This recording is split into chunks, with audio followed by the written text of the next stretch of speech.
भगवान शिव को संतुष्ट करने वाले व्रतों का वर्णन, शिवरात्रि व्रत की विधि एवं महिमा का कथन। तदनंतर ऋषियों के पूछने पर सूत जी ने शिव जी की आराधना के द्वारा उत्तम एवं मनोवांछित फल प्राप्त करने वाले बहुत से महान स्त्री पुरुषों के नाम बताए। इसके बाद ऋषियों ने फिर पूछा, व्यास शिष्य, किस व्रत से संतुष्ट होकर भगवान शिव उत्तम सुख प्रदान करते हैं? जिस व्रत के अनुष्ठान से भक्त जनों को भोग और मोक्ष की प्राप्ति हो सके, उसका आप विशेष रूप से वर्णन कीजिए।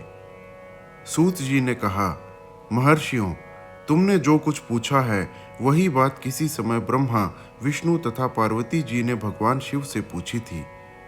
इसके उत्तर में शिव जी ने जो कुछ कहा वह मैं तुम लोगों को बता रहा हूँ। भगवान शिव बोले, मेरे बहुत से व्रत हैं जो भोग और मोक्ष प्रदान करने वाले हैं। उनमें मुख्य 10 व्रत हैं जिन्हें जाबाली श्रुति के विद्वान 10 शैव व्रत कहते हैं। द्विजों को सदा यत्न पूर्वक इन व्रतों का पालन करना चाहिए। हरे, प्रत्येक अष्टमी को केवल रात में ही भोजन करे। विशेषतः कृष्ण पक्ष की अष्टमी को भोजन का सर्वथा त्याग कर दे। शुक्ल पक्ष की एकादशी को भी भोजन छोड़ दे, किंतु कृष्ण पक्ष की एकादशी को रात में मेरा पूजन करने के पश्चात भोजन किया जा सकता है। शुक्ल पक्ष की त्रयोदशी को तो रात में भोजन करना चाहिए, परंतु कृष्ण पक्ष की चतुर्दशी को शिव व्रतधारी पुरुषों के लिए भोजन का सर्वथा निषेध है। दोनों पक्षों में प्रत्येक सोमवार को प्रयत्न पूर्वक केवल रात में ही भोजन करना चाहिए। शिव के व्रत में तत्पर रहने वाले लोगों के लिए यह अनिवार्य नियम है। इन सभी व्रतों में व्रत की पूर्ति के लिए अपनी शक्ति के अनुसार शिव भक्त ब्राह्मणों को भोजन कराना चाहिए। द्विजों को इन सब व्रतों का नियम पूर्वक पालन करना चाहिए। जो द्विज इनका त्याग करते हैं वे चोर होते हैं। मुक्ति मार्ग में प्रवीण पुरुषों को मोक्ष की प्राप्ति कराने वाले 4 व्रतों का नियम पूर्वक पालन करना चाहिए। वे 4 व्रत इस प्रकार हैं: भगवान शिव की पूजा, रुद्र मंत्रों का जप, शिव मंदिर में उपवास तथा काशी में मरण। ये मोक्ष के सनातन मार्ग हैं। सोमवार की अष्टमी और कृष्ण पक्ष की चतुर्दशी, इन 2 तिथियों को उपवास पूर्वक व्रत रखा जाए तो वह भगवान शिव को संतुष्ट करने वाला होता है। इसमें अन्यथा विचार करने की आवश्यकता नहीं है। हरे, इन चारों में भी शिवरात्रि का व्रत ही सबसे अधिक बलवान है। इसीलिए भोग और मोक्ष रूपी फल की इच्छा रखने वाले लोगों को मुख्यतः उसी का पालन करना चाहिए। इस व्रत को छोड़कर दूसरा कोई मनुष्यों के लिए हितकारक व्रत नहीं है। यह व्रत सबके लिए धर्म का उत्तम साधन है। निष्काम अथवा सकाम भाव रखने वाले सभी मनुष्यों, वर्णों, आश्रमों, स्त्रियों, बालकों, दासों, दासियों तथा देवता आदि सभी देहधारियों के लिए यह श्रेष्ठ व्रत हितकारक बताया गया है। माघ मास के कृष्ण पक्ष में शिवरात्रि तिथि का विशेष महात्म्य बताया गया है। जिस दिन आधी रात के समय तक वह तिथि विद्यमान हो, उसी दिन उसे व्रत के लिए ग्रहण करना चाहिए। शिवरात्रि करोड़ों हत्याओं का पाप का नाश करने वाली है। केशव, उस दिन सवेरे से लेकर जो कार्य करना आवश्यक है उसे प्रसन्नतापूर्वक तुम्हें बता रहा हूँ, तुम ध्यान देकर सुनो। बुद्धिमान पुरुष सवेरे उठकर बड़े आनंद के साथ स्नान आदि नित्य कर्म करे, आलस्य को पास न आने दे।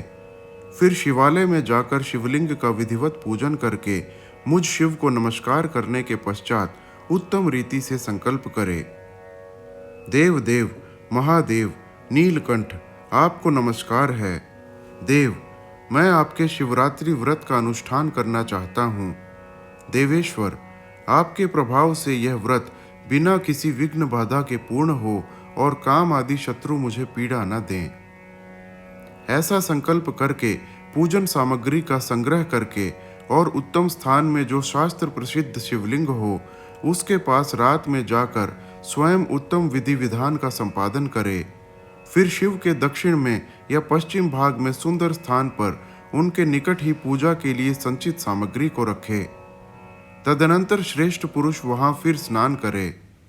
स्नान के बाद सुंदर वस्त्र और उपवस्त्र धारण करके 3 बार आचमन करने के पश्चात पूजन प्रारंभ करे।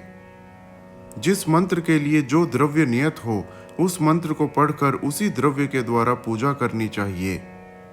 बिना मंत्र के महादेव की पूजा नहीं करनी चाहिए। गीत, वाद्य, नृत्य आदि के साथ भक्तिभाव से संपन्न हो रात्रि के प्रथम पहर में पूजन करके विद्वान पुरुष मंत्र का जप करे। यदि मंत्रज्ञ पुरुष उस समय श्रेष्ठ पार्थिव लिंग का निर्माण करे तो नित्य कर्म करने के पश्चात पार्थिव लिंग का ही पूजन करे। पहले पार्थिव बनाकर पीछे उसकी विधिवत स्थापना करे। फिर पूजन के पश्चात नाना प्रकार के स्तोत्रों द्वारा भगवान वृषभ ध्वज को संतुष्ट करे। बुद्धिमान पुरुष को चाहिए कि उस समय शिवरात्रि व्रत के महात्म्य का पाठ करे। श्रेष्ठ भक्त अपने व्रत की पूर्ति के लिए उस महात्म्य को श्रद्धापूर्वक सुने। शिवरात्रि के चारों पहरों में 4 पार्थिव लिंगों का निर्माण करके आवाहन से लेकर विसर्जन तक क्रमशः उनकी पूजा करे और बड़े उत्सव के साथ प्रसन्नता पूर्वक जागरण करे। प्रातःकाल स्नान करके पुनः वहां पार्थिव शिव का स्थापन और पूजन करे। इस तरह व्रत को पूरा करके हाथ जोड़ मस्तक झुकाकर बारंबार नमस्कार पूर्वक भगवान शंभु से इस प्रकार प्रार्थना करे।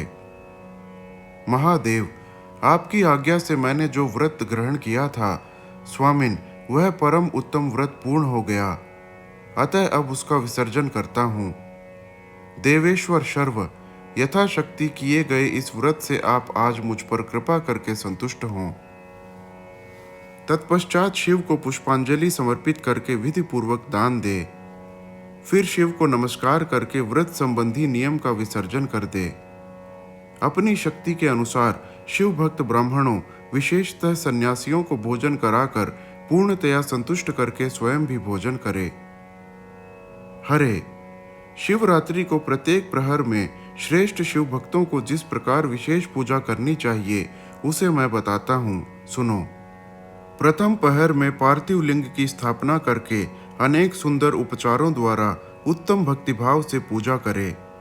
पहले गंध, पुष्प आदि 5 द्रव्यों द्वारा सदा महादेव जी की पूजा करनी चाहिए। उस द्रव्य से संबंध रखने वाले मंत्र का उच्चारण करके पृथक पृथक कर वह द्रव्य समर्पित करे। इस प्रकार द्रव्य समर्पण के पश्चात भगवान शिव को जलधारा अर्पित करे। विद्वान पुरुष चढ़े हुए द्रव्यों को जलधारा से ही उतारे। जलधारा के साथ साथ 108 मंत्र का जाप करके वहां निर्गुण सगुण रूप शिव का पूजन करे। गुरु से प्राप्त हुए मंत्र द्वारा भगवान शिव की पूजा करे, अन्यथा नाम मंत्र द्वारा सदा शिव का पूजन करना चाहिए।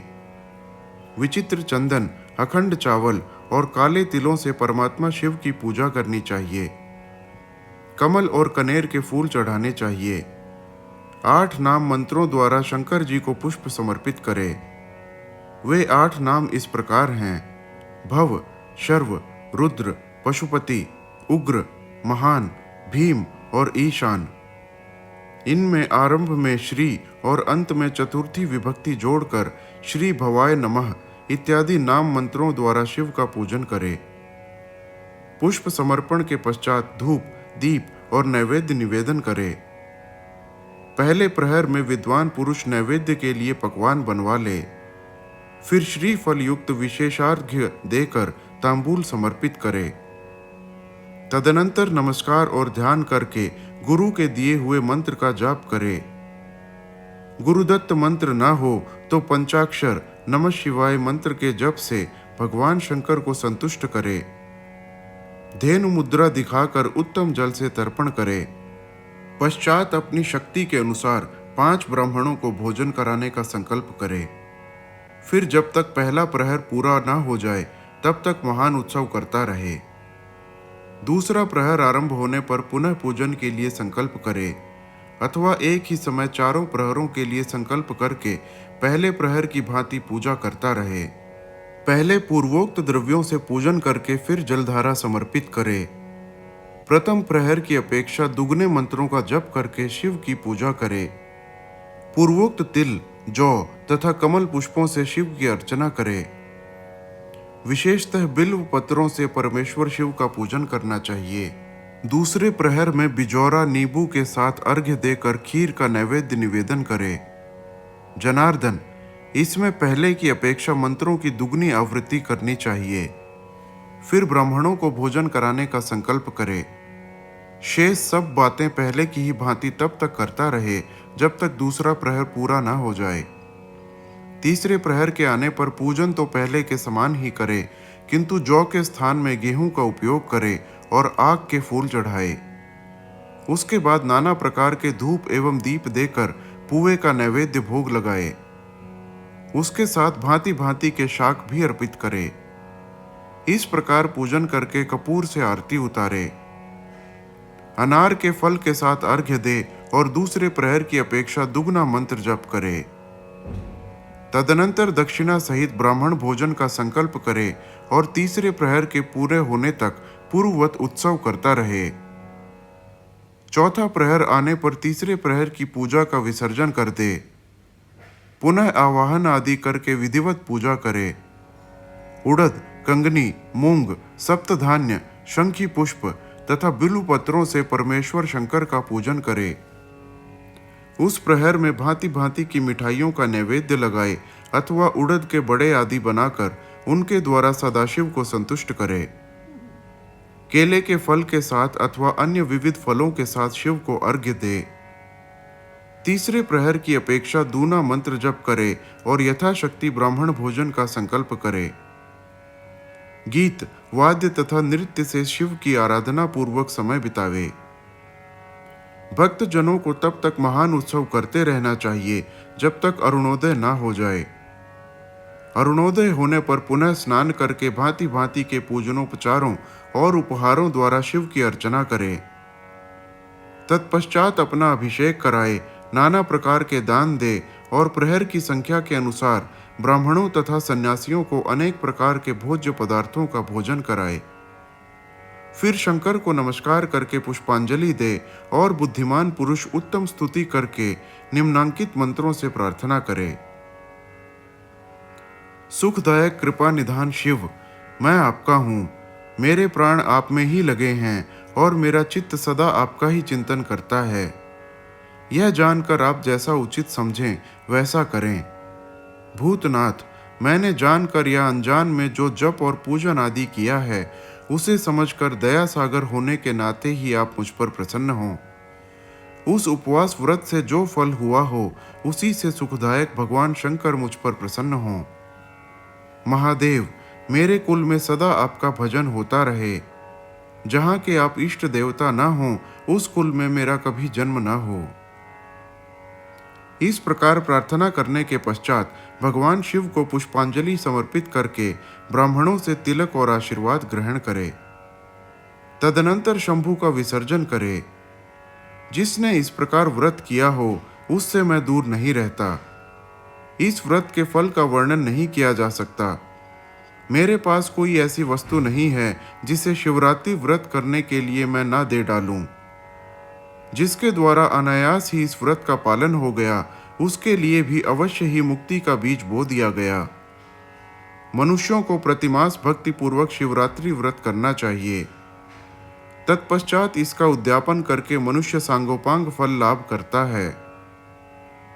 इस व्रत का पालन करने में मैं शिव निश्चय ही उपासक के समस्त दुखों का नाश कर देता हूँ और उसे भोग मोक्ष आदि संपूर्ण मनोवांछित फल प्रदान करता हूँ। सूत जी कहते हैं, महर्षियों, भगवान शिव का यह अत्यंत हितकारक और अद्भुत वचन सुनकर श्री विष्णु अपने धाम को लौट गए। उसके बाद इस उत्तम व्रत का अपना हित चाहने वाले लोगों में प्रचार हुआ।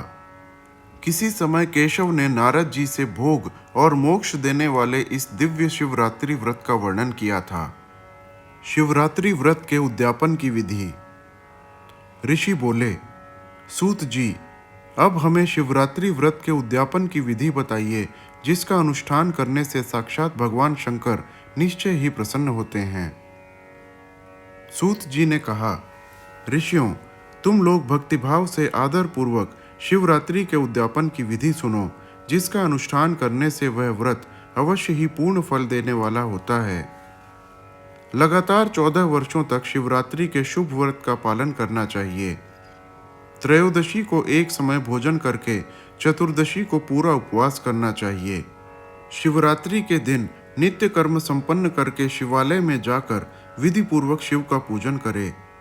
तत्पश्चात वहां यत्न पूर्वक एक दिव्य मंडल बनवावे जो तीनों लोकों में गौरी तिलक नाम से प्रसिद्ध है। उसके मध्य भाग में दिव्य लिंग तोभद्र मंडल की रचना करे अथवा मंडप के भीतर सर्वतोभद्र मंडल का निर्माण करे। वहां प्राजापत्य नामक कलशों की स्थापना करनी चाहिए। वे शुभ कलश वस्त्र, फल और दक्षिणा के साथ होने चाहिए। उन सब को मंडप के पार्श्व भाग में यत्न पूर्वक स्थापित करे। मंडप के मध्य भाग में एक सोने का अथवा दूसरी धातु तांबे आदि का बना हुआ कलश स्थापित करे। व्रती पुरुष उस कलश पर पार्वती सहित शिव की सुवर्णमयी प्रतिमा बनाकर रखे। वह प्रतिमा एक पल अथवा आधे पल सोने की होनी चाहिए या जैसी अपनी शक्ति हो उसके अनुसार प्रतिमा बनवा ले। वाम भाग में पार्वती की और दक्षिण भाग में शिव की प्रतिमा स्थापित करके रात्रि में उनका पूजन करे। आलस्य छोड़कर पूजन का काम करना चाहिए। उस कार्य में 4 ऋत्विजों के साथ एक पवित्र आचार्य का वरण करे और उन सब की आज्ञा लेकर भक्ति पूर्वक शिव जी की पूजा करे। रात को प्रत्येक प्रहर में पृथक पृथक पूजा करते हुए जागरण करे। व्रती पुरुष भगवत संबंधी कीर्तन, गीत एवं नृत्य आदि के साथ सारी रात बिताए। इस प्रकार विधिवत पूजन पूर्वक भगवान शिव को संतुष्ट करके प्रातः काल पुनः पूजन करने के पश्चात सविधि होम करे। फिर यथाशक्ति प्राजापत्य विधान करे। फिर ब्राह्मणों को भक्ति पूर्वक भोजन कराए और यथाशक्ति दान दे। इसके बाद वस्त्र, अलंकार तथा आभूषणों आदि द्वारा पत्नी सहित ऋत्विजों को अलंकृत करके उन्हें विधि पूर्वक पृथक पृथक दान दे। फिर आवश्यक सामग्रियों से युक्त बछड़े सहित गौ का आचार्य को यह कहकर विधि पूर्वक दान दे कि इस दान से भगवान शिव मुझ पर प्रसन्न हों। तत्पश्चात कलश सहित उस मूर्ति को वस्त्र के साथ वृषभ की पीठ पर रखकर संपूर्ण अलंकारों सहित उस आचार्य को अर्पित कर दे। इसके बाद हाथ जोड़कर मस्तक झुकाकर बड़े प्रेम से गदगद वाणी में महाप्रभु महेश्वर से प्रार्थना करे। देव देव, महादेव, शरणागत वत्सल, देवेश्वर, इस व्रत से संतुष्ट हो आप मेरे ऊपर कृपा कीजिए। शिव शंकर, मैंने भक्तिभाव से इस व्रत का पालन किया है। इसमें जो कमी रह गई हो वह आपके प्रसाद से पूरी हो जाए। शंकर, मैंने अनजान में या जानबूझकर जो जप पूजन आदि किया है वह आपकी आज्ञा से सफल हो। इस तरह परमात्मा शिव को पुष्पांजलि अर्पण करके फिर नमस्कार एवं प्रार्थना करे। जिसने इस प्रकार व्रत पूरा कर लिया उसके उस व्रत में कोई न्यूनता नहीं रहती। उससे वह मनोवांछित सिद्धि प्राप्त कर लेता है, इसमें संशय नहीं है। हर हर महादेव।